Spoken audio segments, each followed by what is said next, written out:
Hello, Super Duper Squad. Thank you so much for joining me on another video. The support on the YouTube channel has been unreal. I think the last video that I just came out with, which would have been on Monday, is already over like 700 views or something, which is insane for us. So thank you so much for everybody who has supported me and continues to support me.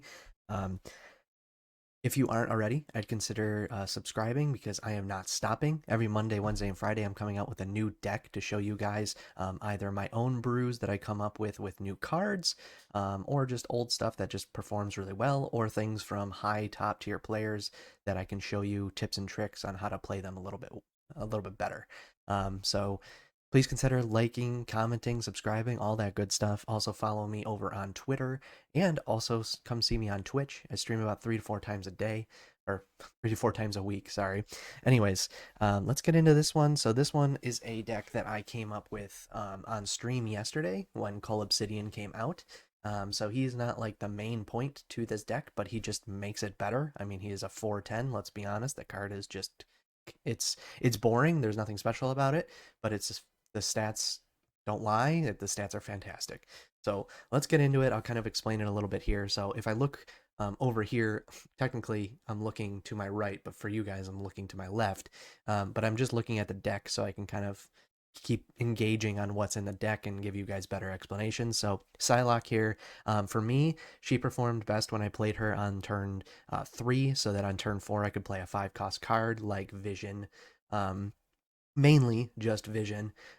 You could sub out one of the 6-cost cards for something like Devil Dinosaur. Devil Dinosaur does fit into this really well with drawing cards and such with the Infinity Stones. So you could do that. I just had placed a bunch of big boys in here, so that's what I was doing, and ended up with around a 60% win rate with this deck in like top 4K ladder. So Psylocke, her main goal right there is to just do that. You could also feed her into the Lockjaw to get that extra energy, and then also play like turn 6 if you played her. If you played her on turn 4, you could then play a 6-cost card on turn 5, which in this case, chances are you're gonna have a 6-cost card in your hand at all times. So that's it for her. Zabu, he finds a home in here just because he can he can discount the Shang-Chi and the Cull Obsidian. So with the Cull Obsidian being a 3-cost, makes it so much easier to be played, especially in later turns, such as turn 4, 5, and 6. And 7 if the game does end up going that long with Magic, but I haven't seen that card in a little while. So I wouldn't expect that too much, but you've got your Shang-Chi to protect you from the opponent's big cards. And yeah, that's what Zabu's in there for. Zabu pretty much goes in every deck right now. Lockjaw, we all know Lockjaw. If you know my videos from Hella, Lockjaw, just pretty much you want to feed any of the Infinity Stones that you get into it. Mostly just like the ones that draw cards and then don't really do much after that. So like Time Stone, um, or I don't know why, but my brain is I can't think of the names of the stones, but the yellow one that the Mind Stone that draws you 2 cards, um, and the Time Stone, so things like that. Space Stone you could even throw in there, but really any stone that you have, you pretty much just want to toss in there. But mostly, if you have a choice, do the ones that don't have any abilities, like the orange one that has the ongoing that hurts opponents. Cards with a -1 power, you don't really want to put that in there because you'd rather have it out on the field. But yeah, Lockjaw is just to bring out your big stuff. You really want to have like Vision come out, or like Infinite or Magneto, like one of those cards, because Scar and Cull Obsidian can be cheaper later on in the game. Kyra is obviously a must in this deck. It protects pretty much almost half the cards in your deck. It protects 5 out of the 12 cards. So you really want it in there. On top of that, this card's just like I said, it's kind of a must. If you don't have this card, you probably want to run something like Armor. Just Armor is just weaker. Shang-Chi, we kind of already briefly talked over this. We don't really need to talk about it too much more. With Zabu, ends up being a 3-cost. Very rarely did I find a need to even use this because cards just kind of went. The cards that you end up with at the end of the game just go over top of everything. Um, but there's a chance that this could be a flex card and could be taken out for something else. So I'm still going to play around some other stuff. But for now, we threw him in there. Cull Obsidian, so the newest card that has just come out yesterday now. Um, is really, really fun. I found this card to be easily playable in this deck, and I think it'll be easily playable in pretty much any other deck as well. I don't think that its downside is bad. There were probably out of like 40 to 50 matches, I think I maybe couldn't play him like once. But I mean, with this deck and you having so many opportunities to put stones on the board. There is, by the time you're able to play them, whether it's turn 3, turn 4, or hell, if you even want to play them on turn 6 and surprise your opponent with like multiple cards like him and Scar, it's just fantastic. That's another thing to note. He does discount Scar, so if you put him on the board on turn 3 or 4, your Scar is already, at 4 cost. It's been reduced by 2. And then on top of that, if you have Lockjaw out there and you're starting to sift out the stones, you're probably going to have by turn 6 you're probably going to have your Scar down to 2 cost power, if not 2 cost only. It's sorry, 2 cost power. You're going to have your Scar down to at least 2 cost, and then you're probably going to have the Scar down to 0 cost as well. There was many times where that did happen.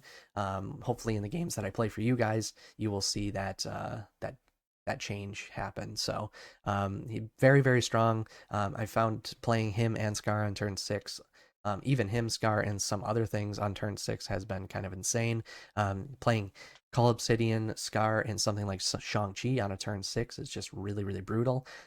So hopefully we get, like I said, get some games where Cull kind of shines. Vision. This is really the card that this is your main turn 5 play. It's just really, really good. It's an obvious play into a lot of Thanos decks, just because having a 5/8 that can move wherever you want it to is just fantastic. There's really not much else to say here. You either play it on 5 or you want to get it out with the stones. That's really ideal. Blob is fantastic. Mostly Blob is played on turn 6 in this deck, or if you get it out with Lockjaw, also is good. It just can interfere with some things if you do get it out with Lockjaw, because then your deck is kind of eaten up a little bit. But mostly just a turn 6 play. Thanos, we all know Thanos. We'll kind of like briefly go through the stones a little bit here. But like I said, you really want to use like the Power Stone and the Soul Stone are really the Power Stone and the Soul Stone are really the two that you don't want to feed into the Lockjaw, but if you have to, you just kind of go for it. Whereas like Mind Stone, Time Stone, Reality Stone, and Space Stone, those are the ones you really want to feed into the Lockjaw. This is a very amazing variant, by the way. It's one of my favorites in the game. So if you don't have it, try to go grab it with the Spotlight caches if you have the keys. Be responsible. But Thanos, pretty much everybody kind of has an idea of what Thanos does. And I kind of talked about it briefly already. Scar, again, we'll talk about, the fact that he has that synergy with Cull Obsidian. Cull Obsidian can get on the board a lot earlier in the game. So your Scar, more than likely, is always at least a 4 cost or a 2 cost by turn 6. So even a 0 cost at some points. So we'll see some more of that action when we get into the games in a little bit here. Magneto's just a fantastic card. It's one of the most underrated 6 cost cards. Sometimes just playing this on turn 6 can just win you the game. Moving people's like Miss Marvel and stuff like that is just fantastic. So we'll see how he plays, but usually you just want to get him out with Lockjaw. That's pretty much how it is with all of these 6 cost cards. You just want to get them all out with Lockjaw.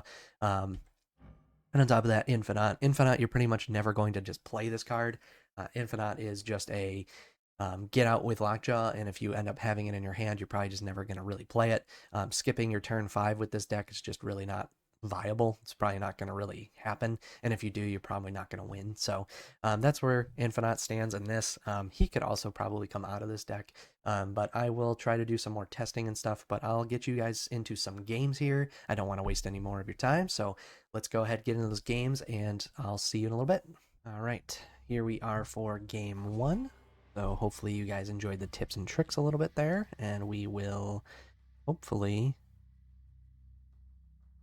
get something decent here for you guys. We just play this.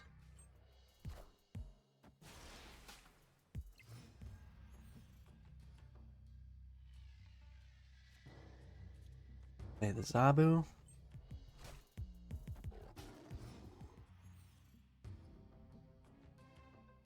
That's good for us. Got really lucky.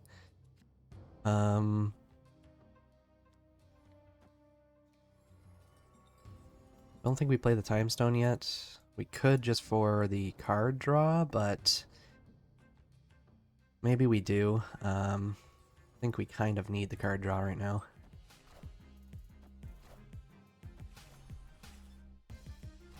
Okay, there's Scar. They have Ravona, which is good for them.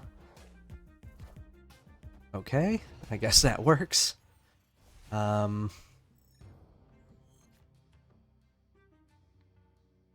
We might have to just feed into Lockjaw here. Unfortunately, we're kind of in a tough spot. I think we just kind of have to do this. It's unfortunate, but we do have to kind of lock up a lane. We're stuffed here a little bit. With the added card here and then the ninja over there, it does become kind of hard with the board getting a little bit of cloggish issues going on. I don't know if cloggish is a word. Alright, well that's not good, obviously. So we can... Okay, well a Cull Obsidian is a 2 cost, so that's good right now. But we can get rid of that.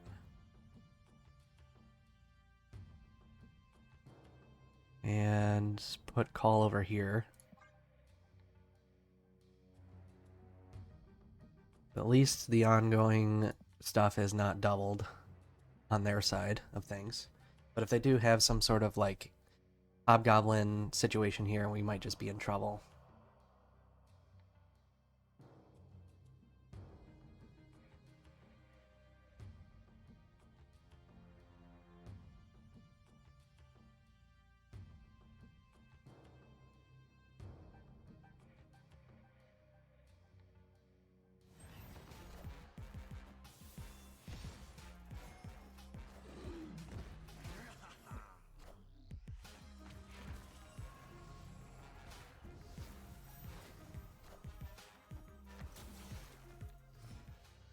Okay, I think we might still be able to win this because if we just Magneto over here, I think we'll be okay.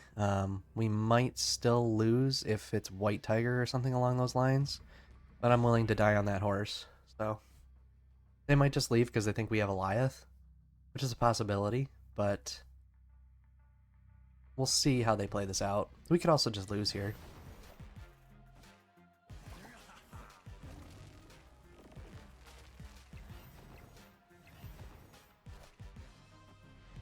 There's Super Scroll, Ironheart, which could still win him the game, but it doesn't, and we win. So that is kind of one of those situations. So Cull was on the board. He ended up being, what, a 2 cost because we had that extra discount with the ongoing effects being double from the Zabu. But I mean, that's a 10 power for 2 cost. And then on top of that, we just ended up playing Magneto and winning. So in a situation where the deck probably should have lost, it still won. So, I mean, look at this lane. We still ended up tying this lane. So, yeah, you know, we barely kind of won, but hey, a win is a win. So, see you guys in game 2. So sorry about that. I was in the middle of texting my beautiful wife. So, I see that we got the peak, but welcome to game 2. Hopefully you enjoyed game 1. That was actually kind of an interesting one. Here we've got Lockjaw early with Peak, which is good. I don't really mind Kyra being played on 4 here if we need it.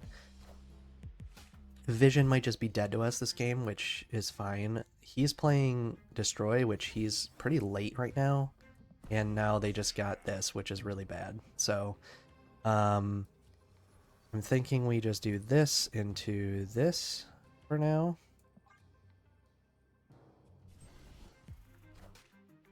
There's the Deathlock. I have a fully inked discard, or destroy deck. That's pretty cool. We want the X-23 to go to the right. That's perfect. Now it can't be destroyed.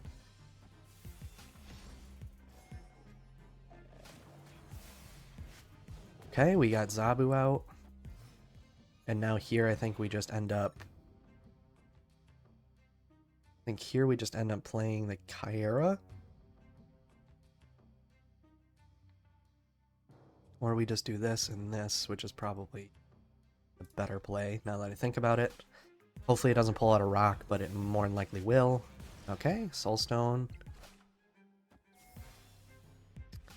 Alright, we got Magneto, which can cause us to possibly help later on. Okay, not playing the Kyra was probably a bad play because of the fact that he did have that, but luckily it didn't really make too much of a difference. Now we play Time Stone into...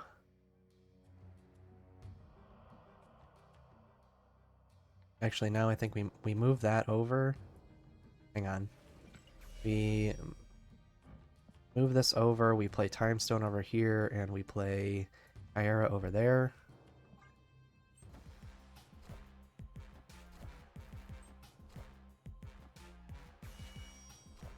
Okay, so I think he's just kind of going with that whole situation, hoping that it works out for him. Now they're definitely going to have some sort of situation here where they're going to have to probably play null somewhere. We have this and then this. Fortunately, I don't know if that wins us the game. I don't think it does. 5 more power over there brings them to 18. This brings us to 18. We tie, and then I don't think we win the tiebreaker. I think we might just have to quit on this one. Unfortunately, they might also not have it, because they have a lot of cards in their deck. I don't know if that's accurate, but from what I'm seeing, they have a lot in their deck. So,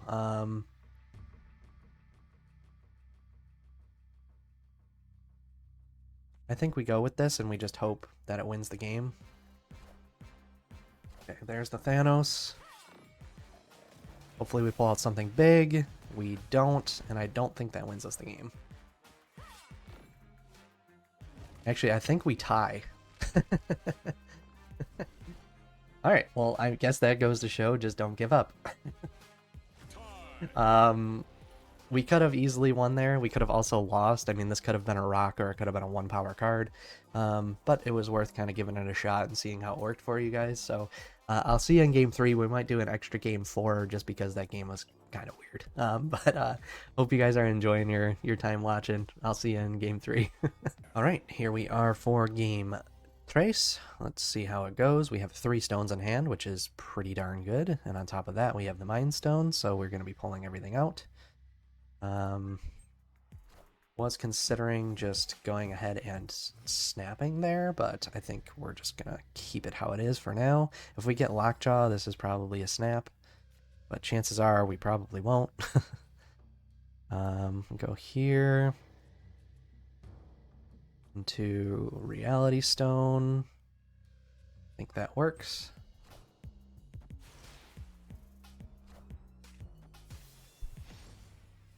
Okay, +1 energy for the next turn. Could be good. Could be better for them. Okay, the Scar goes away, which is a little problematic because now it's not really usable. However, we do get this, which is nice. Alright, so we know they're going to try to push that over with Annihilus, but they can't do it this turn, so... I think what we do is just go ahead and Psylocke there, and then we probably don't even need to Time Stone, but we can go ahead and do it anyway.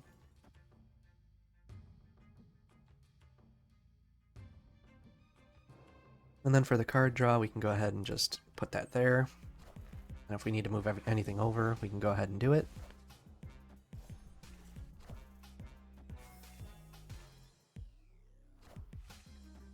Okay, there goes the Spider Ham. So now we definitely are going to need to win both the middle and the right lanes, which is going to be a little difficult now. However, we can move this over. And also we have to remember that we can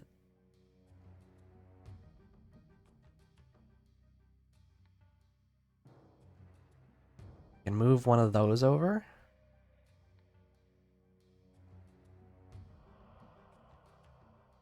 But we have to remember we can't really play here because if we do, then we'll probably lose out on being able to do... Because he's going to Annihilus here. I think that's the pretty obvious choice. I'm thinking that Magneto is probably the best here. Just bringing over both of those cards.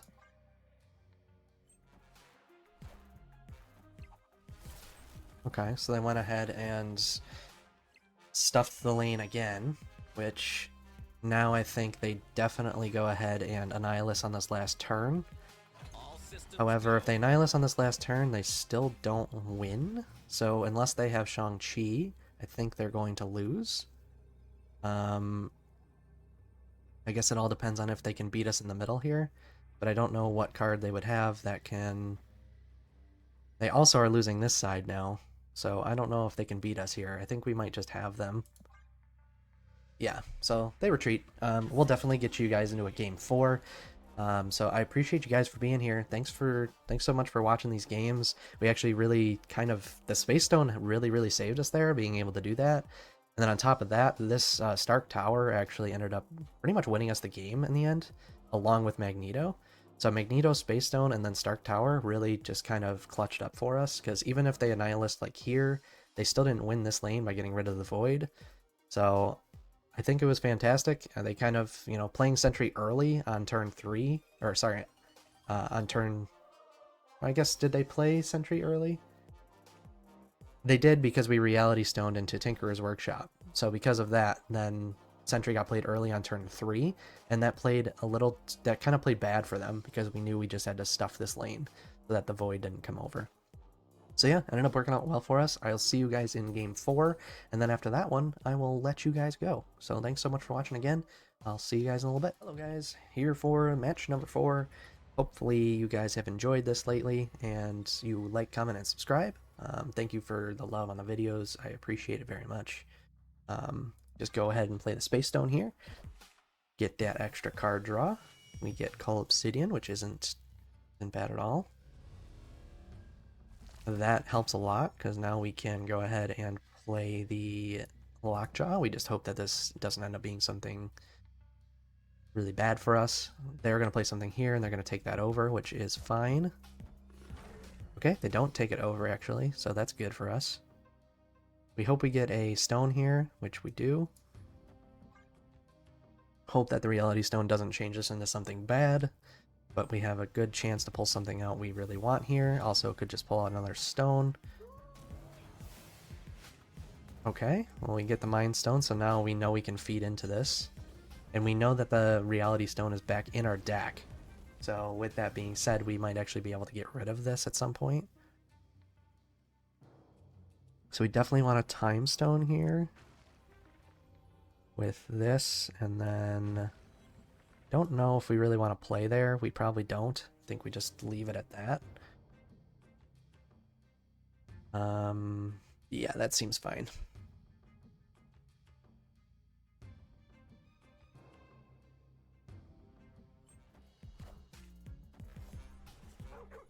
Okay, so pulled out Vision. We get Thanos out on the board. That reduces Scar in our hand. They've got Cerebro. The card draw doesn't really matter. Getting Magneto out is kind of bad for us, to be honest. But now we definitely just do... We probably just do a bigger card here, if I had to assume. Or we just get rid of that, and we play something like Vision in the middle, and we can move Vision over to the left. Thanos is up to big boy stats. Now Scar is even bigger. So here we really want to draw into Reality Stone, which we have a 1 in 6 chance. Okay, we didn't get it, which is okay. I don't think Blob even matters here, if I'm being completely honest. I don't know if Blob really does anything for us. I don't think we want to do this either, because we want to keep the Mystique over there.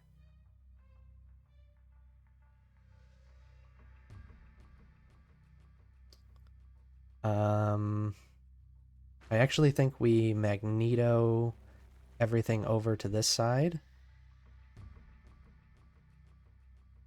Actually, no, we don't. I think we just blob here. And then next turn we can... Next turn we can Cull Obsidian and Scar. Which I think is probably the way to do things.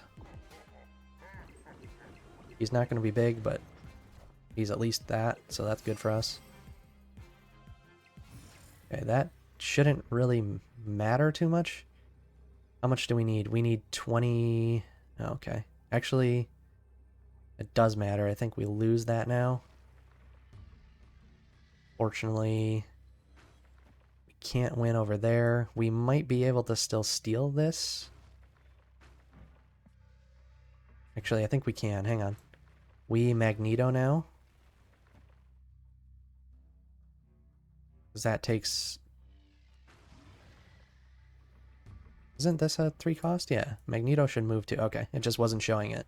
So this should move cards over. As long as we don't get, like, extremely screwed here, we should be fine. Then we just use Scar and Soulstone in the middle, and that should be enough to win, I believe. We'll see how it goes. They might have Shang-Chi, but who knows. This might screw up their calculations. Also, I think we just end up winning that other lane, so it doesn't even matter.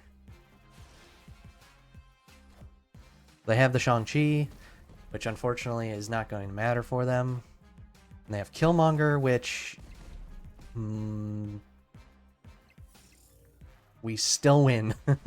Alright, good, good, good. Alright, so that got scary with the Killmonger, but luckily for us, it didn't matter. Again, Magneto is fantastic and ended up pretty much winning us that game. Scar ended up coming in clutch, being super, super cheap. And I think Scar was actually just free, so that ended up allowing us to have a very variable situation where we could kind of just put things in so many different lanes. So Shang-Chi, while he is strong, can only affect one lane, and they had to just kind of decide which one they wanted to go for, and they ended up losing. So I'm so happy that you guys joined me for today's video. I hope you enjoyed this deck. It's not the greatest deck in the world. It's not the worst, but it was fun. So I appreciate you guys for watching, and I will see you and catch you guys in the next video.